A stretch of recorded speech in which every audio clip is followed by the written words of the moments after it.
Hoje aqui tá diferente, né? Tô aqui em Uberlândia. Tá todo mundo junto e misturado aqui. Minha irmã mexendo com mudança, mas acredito que já deu certo. Vamos lá então. Hoje nós vamos ler Miqueias. Abra sua Bíblia aí e já vamos fazer a nossa oração. Vamos fazer a nossa oração de hoje.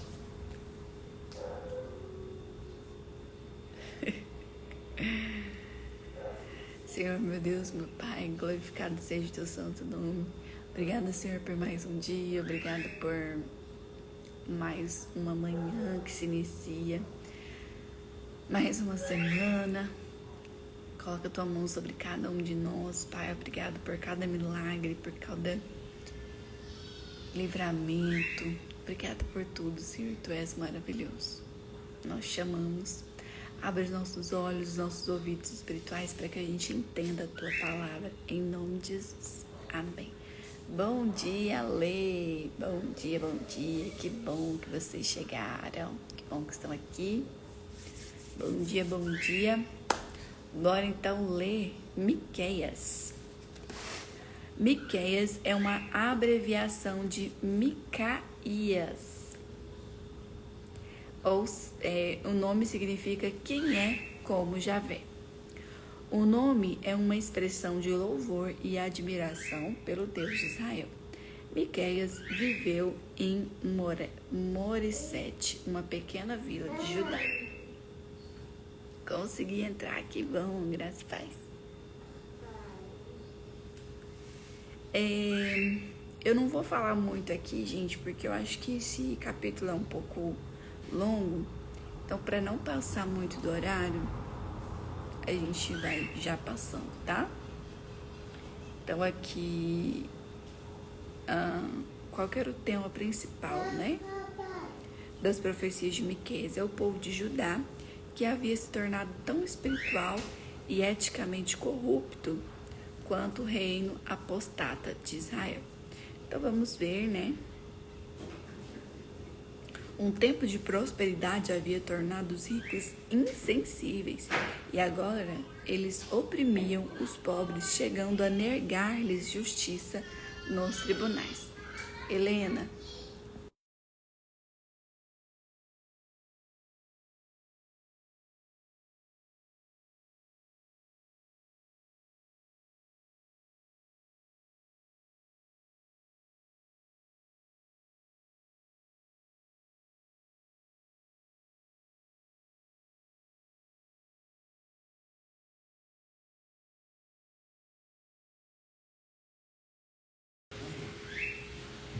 Então vamos lá, meninas. Será que vai dar pra gente fazer essa live? Vamos lá. Vamos começar já, né? Capítulo 1. Ameaças contra Israel e Judá.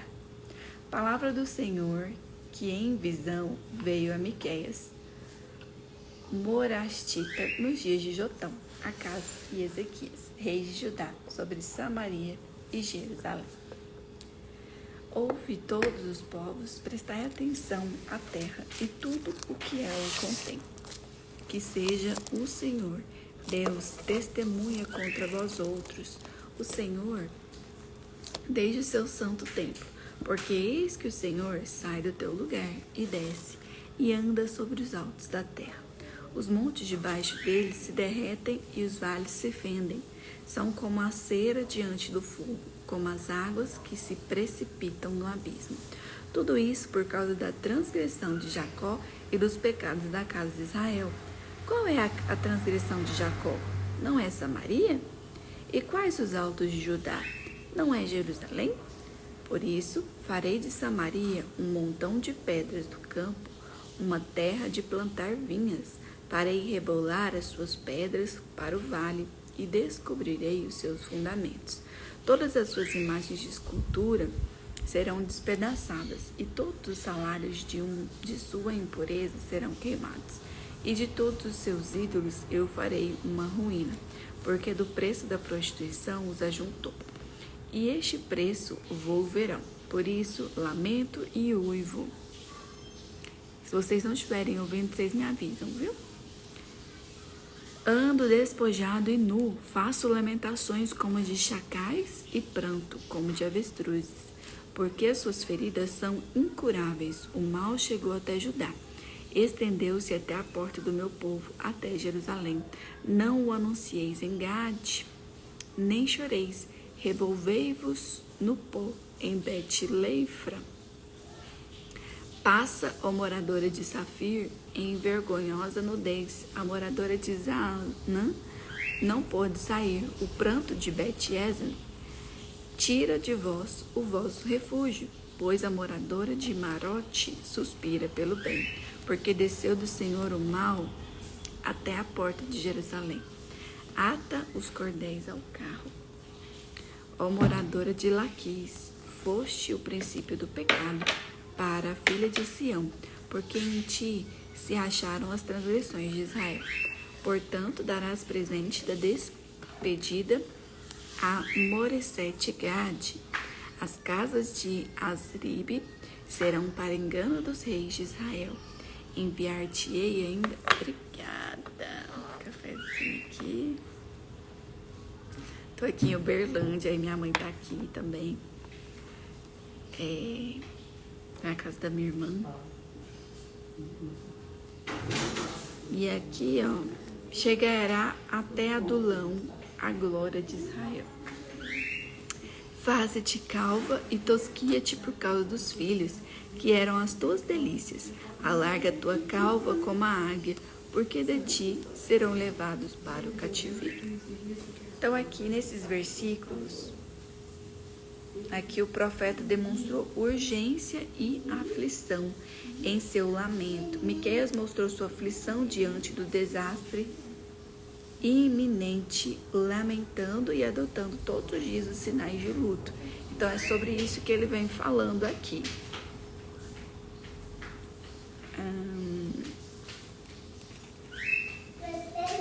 E eles falam aqui para o povo de Judá, né? Vamos então para o capítulo 2. Ai dos opressores gananciosos, ai daquele que no seu leito imaginam a iniquidade e maquinam o mal. À luz da alva o praticam, porque o poder está em suas mãos. Se cobiçam campos, os arrebatam. Se casas, as tomam. Assim fazem violência a um homem e a sua casa, e uma pessoa a sua herança. Portanto, assim diz o Senhor: eis que projeto mal contra essa família, do qual não tirareis a vosso serviço, e não andareis altivamente, porque o tempo será mau. Naquele dia se criará contra vós outros um provérbio, se levantará pranto lastimoso, e se dirá: estamos inteiramente deslocados. A porção do meu povo, Deus a troca. Como me despoja, reparte os nossos campos aos rebeldes. Portanto, não terás na congregação do Senhor quem, pela sorte, lançando o cordel, meça processões. Então aqui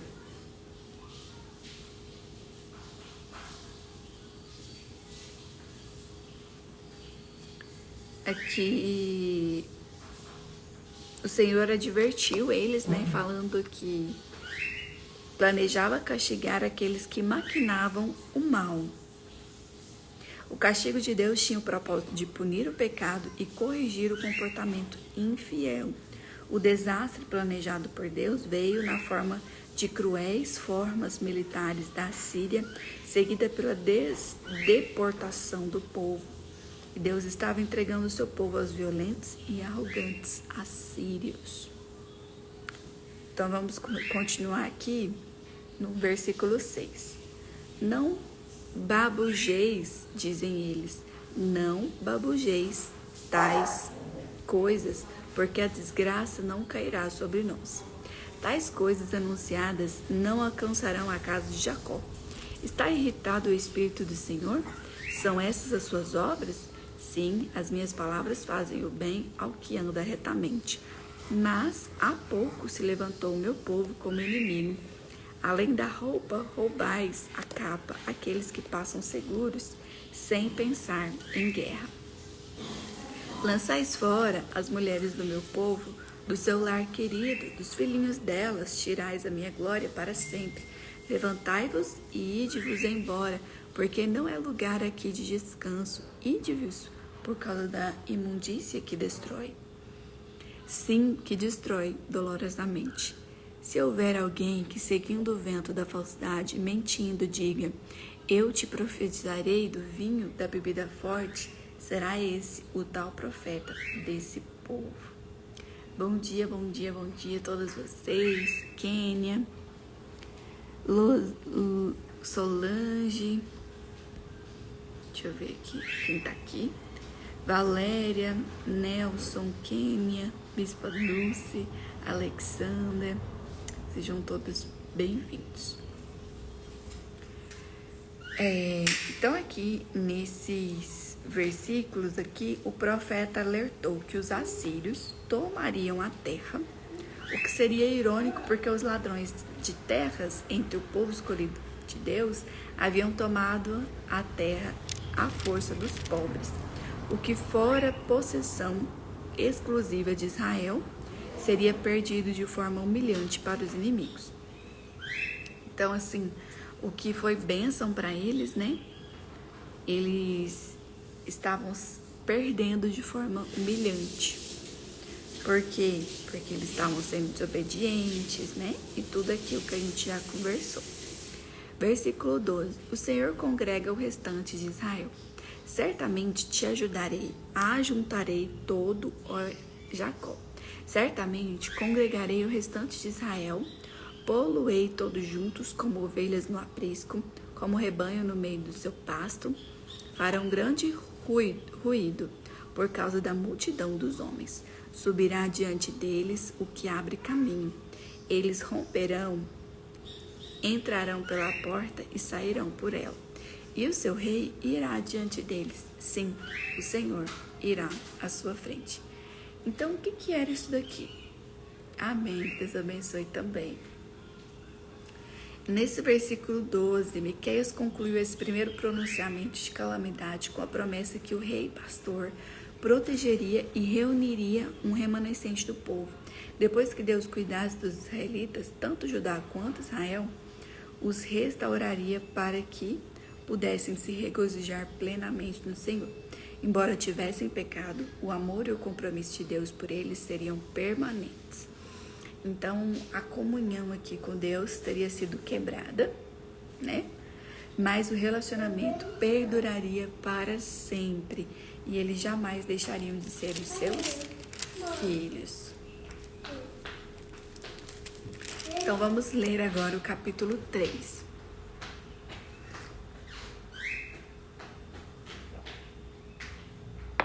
Ameaças contra os chefes, os sacerdotes e os falsos profetas. Disse eu: ouve agora, vós, cabeças de Jacó, e vós, chefes da casa de Israel. Não é a vós outros que pertence saber o juízo, os que aborreceis o bem e amais o mal, e deles arrancais a pele e a carne de cima dos seus ossos. Que comeis a carne do meu povo, e lhes arrancais a pele, e lhes esmiuçais os vossos, e os partis como para a panela, e como carne no meio do caldeirão?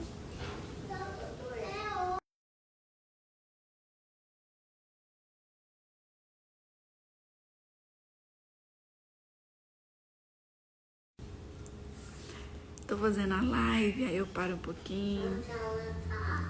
Lá na cozinha de fora. Lá na cozinha de fora. Versículo 4. Então chamarão o Senhor, mas não os ouvirá. Antes esconderá deles a sua face. Naquele tempo, visto que eles fizeram mal nas suas obras. Assim diz o Senhor acerca dos profetas que fazem errar o meu povo e que clamam: Paz quando tem o que mastigar, mas apregou guerra santa contra aqueles que nada lhes metem na boca. Portanto, se vos fará noite sem visão e tereis trevas sem adivinhação, pôr-se-á o sol sobre os profetas, e sobre eles se enegrecerá o dia. Os viventes se envergonharão, e os adivinhadores se confundirão. Sim, todos eles cobrirão o seu bigode, porque não há resposta de Deus. Eu, porém, estou cheio do poder do Espírito do Senhor, cheio do juízo e de força, para declarar a Jacó a sua transgressão e a Israel o seu pecado. Ouve agora isso, vós, cabeças de Jacó, e vós, chefes da casa de Israel, que abominais o juízo e perverteis tudo o que é direito, e edificais a Sião com sangue e a Jerusalém com perversidade. Os cabeças dão as sentenças por suborno, os seus sacerdotes ensinam por interesse, e os seus profetas adivinham por dinheiro, e ainda se encostam ao Senhor, dizendo: não está o Senhor no meio de nós? Nenhum mal nos sobrevirá. Portanto, por causa de vós, Sião será lavrada como um campo, e Jerusalém se tornará em montões de ruína, e o monte do templo numa colina coberta de manto. Então aqui é um texto que está falando claramente para os governantes ali de Judá, né? Os príncipes, sacerdotes que deviam saber a diferença entre certo e errado e eram impiedosos e abusavam do povo. Então a gente já veio falando sobre isso, né? Que eles estavam fazendo realmente. E Miqueias os comparou a uma grande fera devorando outra menor. Por esse motivo, o Senhor não ouviria o clamor dos príncipes nem dos sacerdotes no seu momento de tribulação. Então, ali os governantes aceitavam suborno.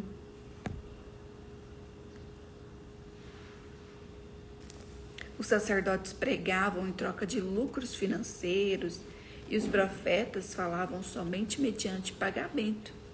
E isso é algo terrível, né? Apesar de seus pecados, eles tinham um falso senso de segurança, supondo que, por serem escolhidos de Deus, não tinham qualquer motivo que temer sua retaliação. E isso é um grande erro, né, gente?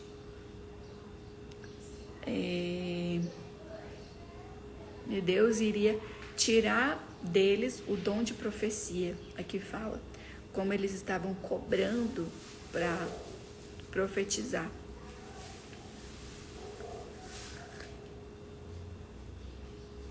Eles seriam incapazes de transmitir a palavra de Deus ao povo sofredor.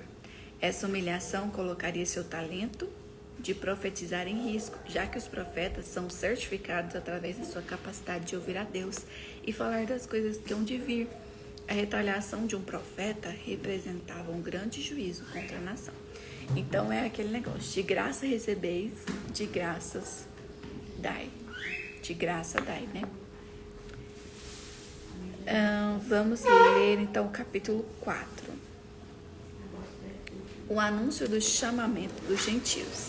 Mas nos últimos dias acontecerá que o monte da casa do Senhor será estabelecido no cimo dos montes e se elevará sobre os outeiros, e para ele fluirão os povos. Irão muitas nações e dirão: vinde e subamos ao monte do Senhor e à casa de Deus, dos deuses de Jacó, para que nos ensine os seus caminhos e andemos pelas suas veredas, porque de Sião procederá a lei e a palavra do Senhor de Jerusalém. Ele julgará entre muitos povos e corrigirá nações poderosas e longínquas.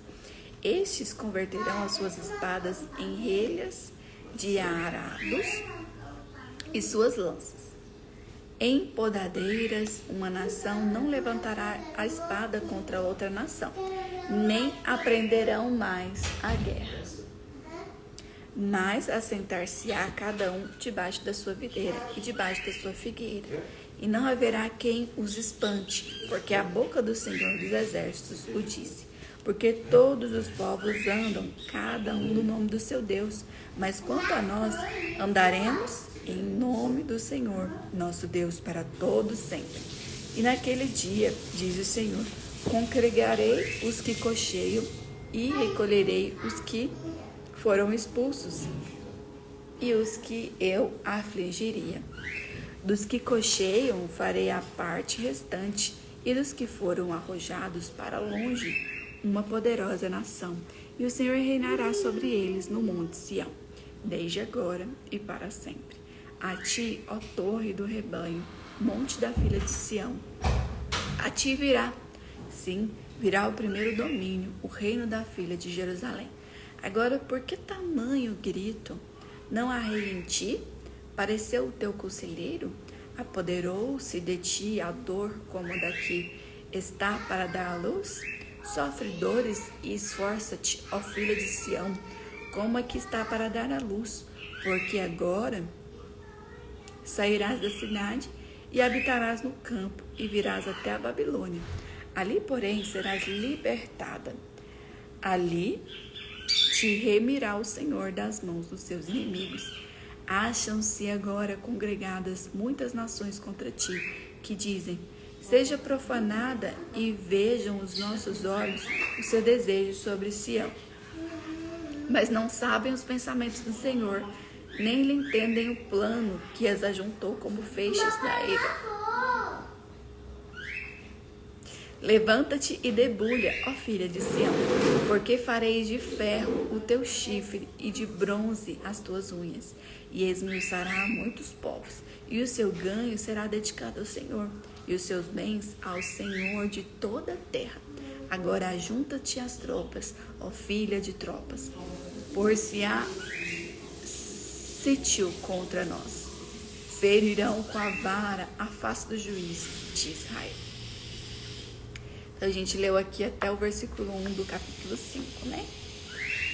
E aqui o que está falando, então?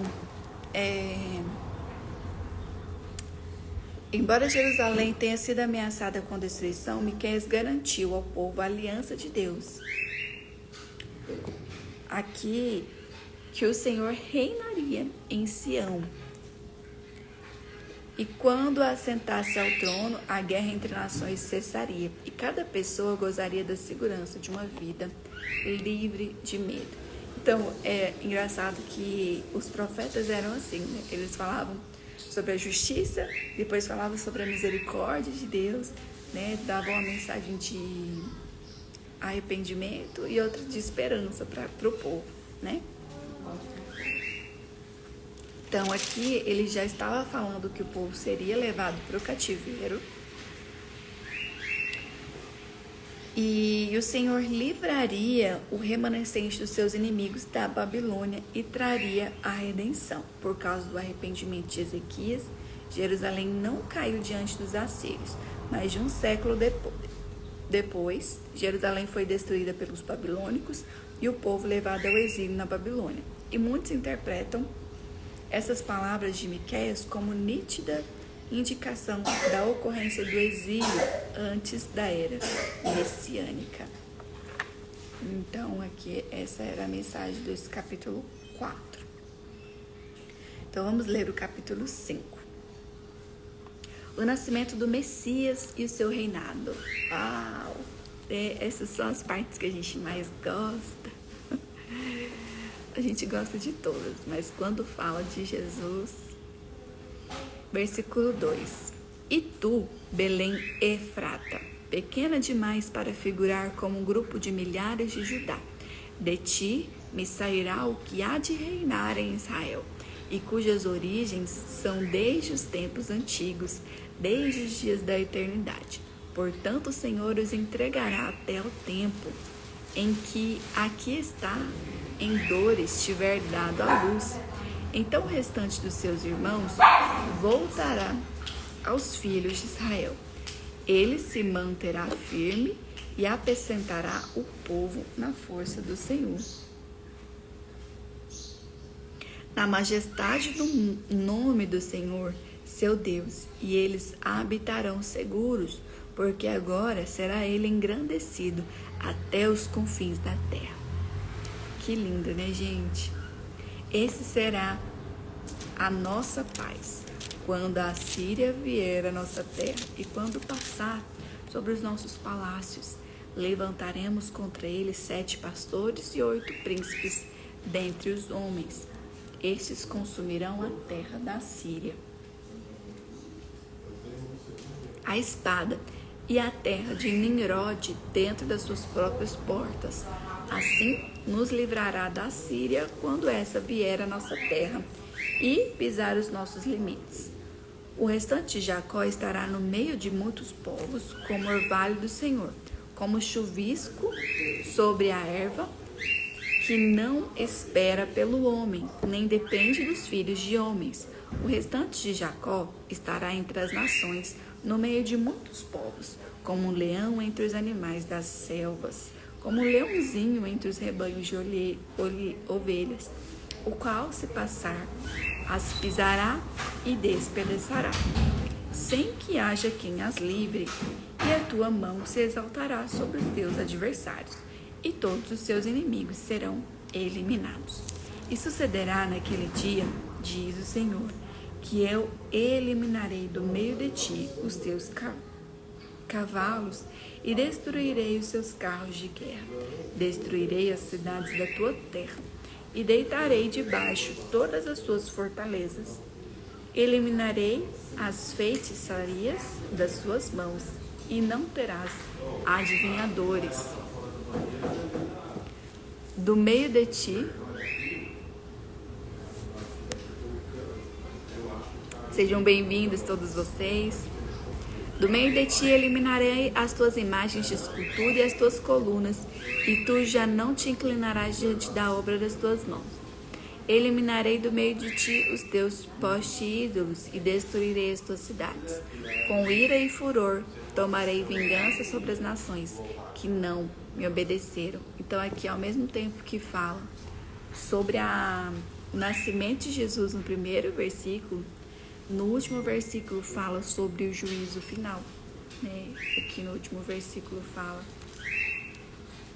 quer ver, ó? Vamos passar aqui. Então, aqui no versículo 2, né? Na verdade, começa falando sobre o nascimento de Jesus. O rei Davi, um homem segundo o coração de Deus, havia nascido em Belém, alguns séculos antes. Os reis, desde então, não seguiram o caminho do Senhor. Ao predizer o novo rei nascido em Belém, Miqueias invocava a aliança de Deus, a aliança que Deus fizera com Davi. Séculos mais tarde, Jesus nasceu. Essa profecia foi citada em resposta à pergunta dos magos do Oriente, que desejavam saber que nasceria o Cristo. Então aqui nos próximos versículos, os reis de Judá não conseguiriam manter a paz duradoura do povo de Deus. Então esse é algo que eu sempre falo, e é algo nítido aqui quando a gente lê o Velho Testamento, é que os reis não conseguiram segurar o seu reinado. Eles não conseguiram obedecer a Deus. Eles não conseguiram ser um rei perfeito, um rei segundo o coração de Deus, assim como Davi. Então, foi necessário que Jesus viesse. Miqueias falou de um rei que teria tanta grandeza e força que seu poder alcançaria os confins da terra. Sob esse rei, o povo habitaria em completa segurança e paz. O inimigo ficaria impotente diante desse rei que o destruiria. Os autores dos evangelhos indicam o Jesus como grande rei de Israel, que é a nossa paz, né? Então, aqui, no versículo 8, depois de escrever o remanescente de Jacó como a águia da vida, o profeta também revelou que eles seriam como um leão entre os gentios. Os reis assírios se comparavam ao leão, e a arte assíria reflete um símbolo nacional. Numa reviravolta dramática, Miqueias retratou o povo de Deus como um leão que prevaleceria. Esse retrato ambíguo do povo de Deus como vida e morte para as nações foi usado por Paulo, quando ele descreveu a igreja também. Amém? Maravilhosos? Tá dando para entender? Tá bom. Que coisa vocês me falam aí, tá? Então vamos aqui ler o capítulo 6, penúltimo capítulo. Deus e seu povo em juízo. Ouve agora o que diz o Senhor. Levanta-te, defende a tua casa perante os montes, e ouçam os outeiros a tua voz. Ouvi, montes, a controvérsia do Senhor, e vós, duráveis, fundamentos da terra, porque o Senhor tem controvérsia com o seu povo, e com Israel entrará em juízo. Povo meu, que te tenho feito, e com que te enfadei? Responde-me, pois te fiz sair da terra do Egito e da casa da servidão, te remi, e enviei adiante de ti Moisés, Arão e Miriam. Povo meu, lembra-te agora do que maquinou Balaque, rei de Moabe, e do que lhe respondeu Balaão, filho de Beor, e do que aconteceu desde Sitim até Gilgal, para que conheças os atos de justiça do Senhor. A gente vê que o Senhor aqui por diversas vezes ele vem relembrando o que ele fez, porque o povo se esquecia, né?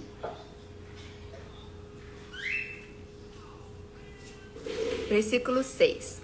Com que me apresentarei ao Senhor e me inclinarei ante o Deus excelso?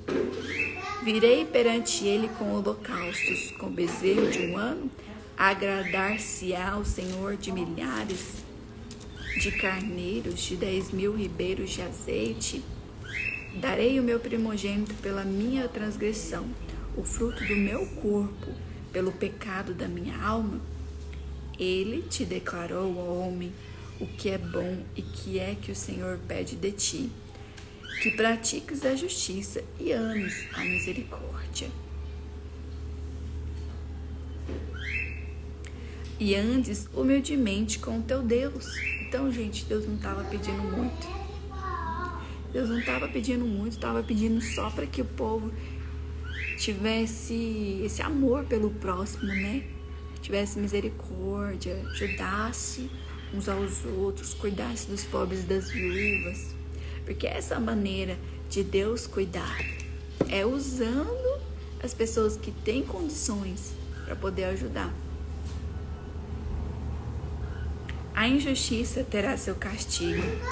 A voz do Senhor clama a cidade, e é verdadeira sabedoria temer-lhe o nome. Ouve, ó tribos, aquele que a cita. Ainda há na casa do ímpio os tesouros da impiedade e o detestável efa minguado? Poderei eu inocentar balanças falsas e bolsas de pesos enganosos? Porque os ricos da cidade estão cheios de violência, e os seus habitantes falam mentiras, e a língua deles é enganosa na sua boca. Assim também passarei eu a ferir-te, e te deixarei desolada por causa dos seus pecados. Comerás e não te fartarás. A fome estará nas tuas entranhas. Removerá os teus bens, mas não os livrarás. E aquilo que livrares, eu entregarei à espada. Semearás, contudo, não cegarás. Pisarás a azeitona, porém não te ungirás com azeite. Pisarás a vindima, no entanto, não lhe beberás o vinho. Porque observaste os estatutos de ouro e todas as obras da casa de Acabe, e andaste nos conselhos deles. Por isso eu farei de ti uma desolação, e dos habitantes da sua cidade um alvo de vais. Assim trarei sobre vós o opróbrio dos povos. Então finalizamos aqui o penúltimo capítulo, né? Capítulo 6. E aqui o Senhor usou uma série de questões retóricas para ajudar o povo a entender a realidade do seu pecado. E será que isso resolveu?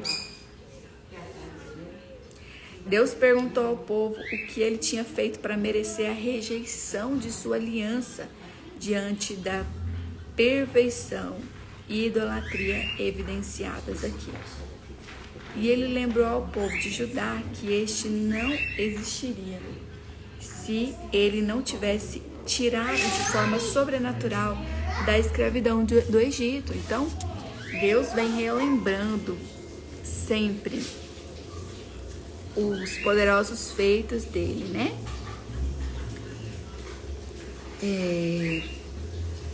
Embora Judá tivesse se corrompido, o povo estava religiosamente realizando sacrifícios ao Senhor na ilusão de que isso satisfaria as exigências de Deus. Então o povo às vezes estava preocupado com a religião, com a regra de fazer o sacrifício, né? Mas não estava ali preocupado em dar o seu melhor, dar tudo aquilo que eles possuíam, né?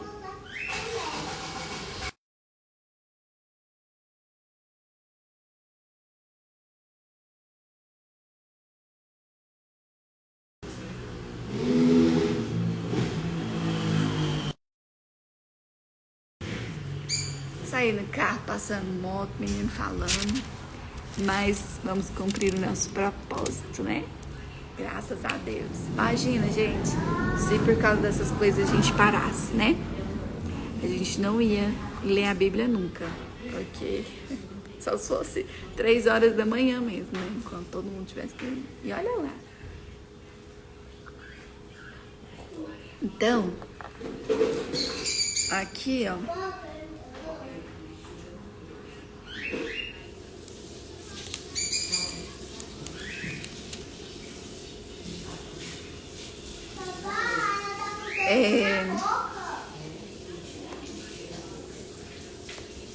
É isso, né? Aqui esses profetas vinham exortando o povo para que eles adorassem a Deus, para que eles obedecessem, mas de uma forma humilde, de uma forma com o coração totalmente voltado para Deus.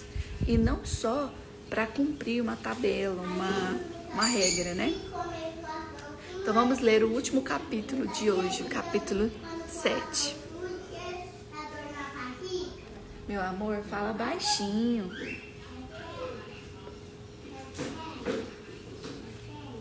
Vamos ler o último capítulo, então, capítulo 7. Não adianta. Parece que ela tem um microfone na voz. É? Vai dar certo. O último capítulo, então, capítulo 7 de Miqueias. A corrupção moral de Israel. Ai de mim, porque estou como quando são colhidas as frutas do verão, como os abismos da vindima. Não há caixas de uvas para chupar, nem figos temporãos, que a minha alma deseja. Pereceu da terra o piedoso, e não há entre os homens um que seja reto. Todos espreitam para derramarem sangue. Cada um caça a seu irmão com rede. As suas mãos estão sobre o mal e o fazem diligentemente. O príncipe exige condenação. O juiz aceita suborno. O grande fala dos maus desejos da sua alma e assim todos eles juntamente urdem a trama. O melhor deles é um espinheiro. O mais reto é o pior do que uma ceba de espinhos. É chegado o dia anunciado por suas sentinelas, o dia do teu castigo. Aí está a confusão deles. Não creiais no amigo, nem confieis no companheiro. Guarda a porta da tua boca, aquela que reclina sobre o teu peito. Porque o filho despreza o pai, a filha se levanta contra a mãe e a nora contra a sogra. Os inimigos do homem são os da sua própria casa. Porém, olharei para o Senhor e esperarei no Deus da minha salvação. Meu Deus me ouvirá. Então, aqui esses versículos do 1 ao 7, Miqueias lamentou o estado pesaroso dessa sociedade, né?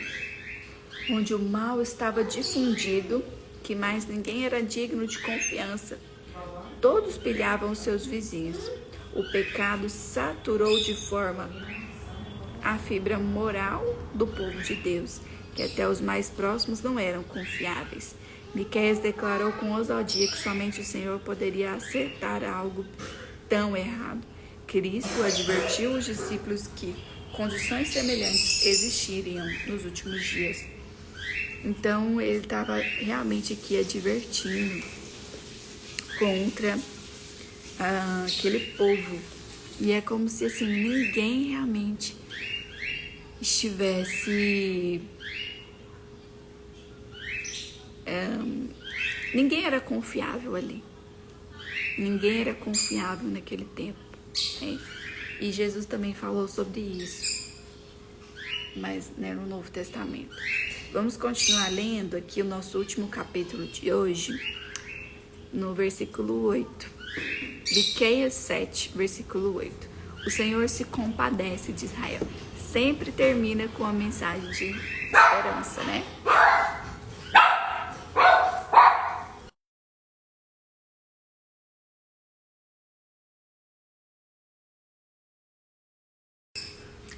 Ó inimiga minha, não te alegres a meu respeito. Ainda que eu tenha caído, levantar-me-ei. Se morar as trevas, o Senhor será a minha luz. Sofrerei a ira do Senhor, porque pequei contra ele, até que julgue a minha causa e execute o meu direito. Ele me tirará para a luz e eu farei a sua justiça. A minha inimiga verá isso. E ela cobrirá a vergonha, e ela que me diz: onde está o Senhor teu Deus? Os meus olhos a contemplarão. Agora será pisada aos pés como a lama das ruas. No dia da reedificação dos teus muros, nesse dia serão dos teus limites removidos para mais longe. Nesse dia virão a ti, desde a Síria até as cidades do Egito, e do Egito até o rio Eufrates, e do mar até ao mar, e da montanha até a montanha. Todavia a terra será posta em desolação por causa dos seus moradores, por causa do fruto das suas obras. Apacenta o teu povo com o teu bordão. O rebanho da tua herança, que mora a sós no bosque, no meio da terra fértil, apacentem-se em Bazã e Gileade, como nos dias de outrora. Eu lhe mostrarei maravilhas, como nos dias da tua saída da terra do Egito.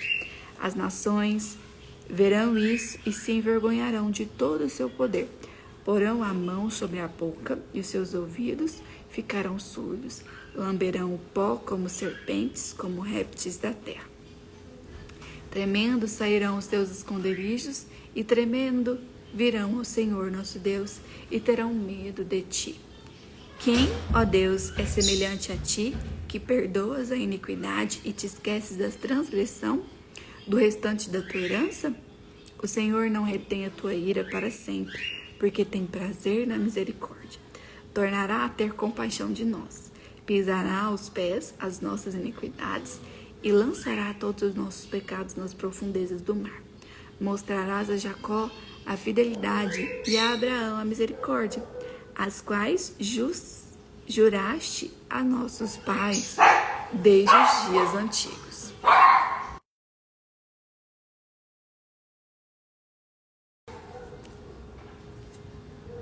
Estamos aqui.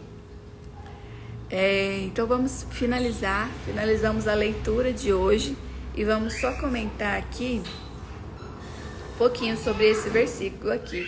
Miqueias retratou Jerusalém como se falasse com o inimigo que atacaria. Ainda que eu tenha caído, levantar-me-ei. Se morar nas trevas, o Senhor será a minha luz. Então Miqueias incentivou o povo, dizendo que embora o sofrimento do juízo fosse certo, ele também era temporário. E no fim, o plano de Deus para o povo não seria ameaçado por seus pecados. Miqueias orou pela proteção de Deus e ele reconheceu que dias sombrios estavam por vir. Orou para que Deus continuasse a pastoreá-los e consolá-los, mantendo a sua promessa de aliança. Ele olhava para o porvir, para o dia em que o povo de Deus habitaria, como em tempos passados, na terra fértil, representada pelo Carmelo, por Bazã e por Gileade. Essas regiões eram conhecidas como terras de solo fértil e ricas pastagens, sinais de bênçãos divinas. E para finalizar, Miqueias transborda de louvor a um Deus que poderia trazer a salvação apenas do pecado, apesar do pecado, né? A questão aqui, quem, ó Deus, é semelhante a ti? É uma expressão de admiração e reverência associada ao nome do profeta. A compaixão e a persistência do Senhor fizeram com que o profeta o adorasse mesmo no meio do desastre. E Miqueias lembrou aqui da fidelidade de Deus na história de Judá, desde os dias da sua promessa a Abraão. Assur, o Deus nacional da Síria, ora é desconhecido, mas o Deus de Israel ainda reina. Nínive, a capital da Síria, repousa hoje sobre as camadas do sol, mas Jerusalém permanece. O Senhor pode julgar o seu povo, mas destrói completamente os seus inimigos. Então, é sempre lembrando aqui que a promessa do Senhor para aquele povo, para aquela terra, ela não ia voltar vazia, né? A palavra do Senhor não volta atrás. Então, Jerusalém está aí, até hoje, considerado, né, o povo de Deus. Então, o Senhor, Ele mesmo julgando aquele povo, mesmo trazendo castigo, mesmo trazendo castigo para aquele povo, Deus é misericordioso e amoroso, né? Ele é o nosso Pai, amém? Então é isso, maravilhosas. Vamos fazer nossa oração para a gente finalizar o devocional de hoje. Feche seus olhos. Senhor, meu Deus, meu Pai, glorificado seja o teu santo nome. Pai amado, Pai querido, eu coloco agora nas tuas mãos, Pai, na tua presença, a vida de cada uma dessas mulheres, essas mulheres dedicadas que estão aqui, Senhor, buscando mais de ti, buscando mais a tua face, encontrar com o Senhor, buscando o teu avivamento, buscando, Senhor, intimidade. Essas mulheres que estão arrependidas, que estão buscando fazer o que é certo, buscando o caminho correto. Abençoa, Senhor, cada uma, prospera cada uma, ajuda as dificuldades de cada uma, Pai. Em nome de Jesus. Amém. Amém, maravilhosas. Até amanhã. Vamos tentar começar mais cedo, no máximo 7h10, para a gente terminar mais cedo também. E aí as crianças não vão atrapalhar tanto, né? Mas já deu certo. Deus abençoe cada um de vocês. Beijo, beijo. Até amanhã.